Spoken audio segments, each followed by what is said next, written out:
Vura bilər. Yəni bax bugünkü indiki saatlarda keçirilən görüşdə alınan qərardan asılıdır.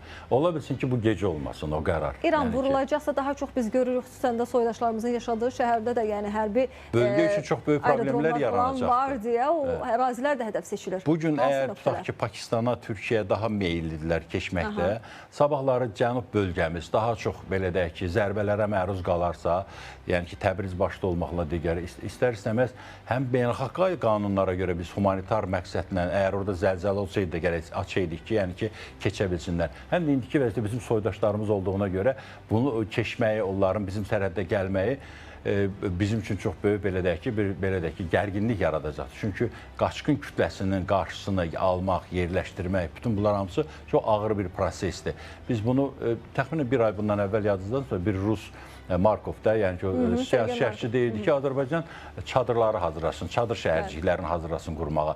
Düzdür, onda bu məsələlər olmadı, çünki proses yumşaldı, düzəldi, danışıqlar mərhələsinə keçdi. Amma çox təəssüf ki, İranın məhz nəticəni bilə-bilə, nələr olacağını bilə-bilə bu addımı atması, yəni ki, İran o danışıqlardan bilirsiniz, o 5-ci görüşdən sonra sanki belə bilirsiniz, özlərini çox kəskin, sərt mövqelər bildirdilər. Hətta birbaşa Trumpı hədəf götürdü Əli Xameneyi ki, mən onunla heç danışmayacağım, heç belə bir söhbətlər eləməyəcəm. Bu da əlbəttə Trump kimi xarakterdə olan insanları, biraz emosionallığı olan insanları daha belə də ki, sərt addımlar atmağa məcbur elədi.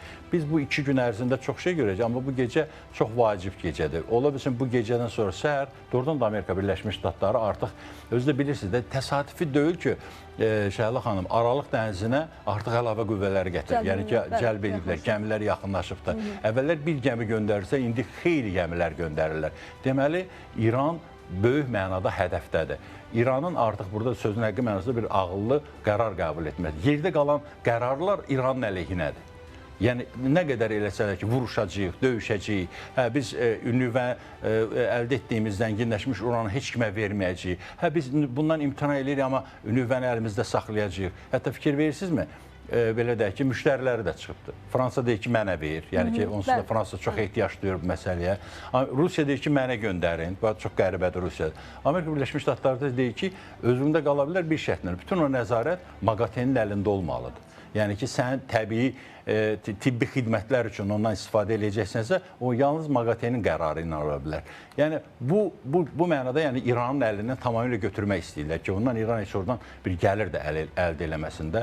Bu, indiki şərtdə, indiki halda, yenə deyirəm, hiss olunur ki, Trump Amerika Birləşmiş Ştatlarını artıq dolayısıyla yox, birbaşa bu məsələyə qatmaq istəyir. Onu da yenə deyirəm, bu 2 gündə məlum olacaq.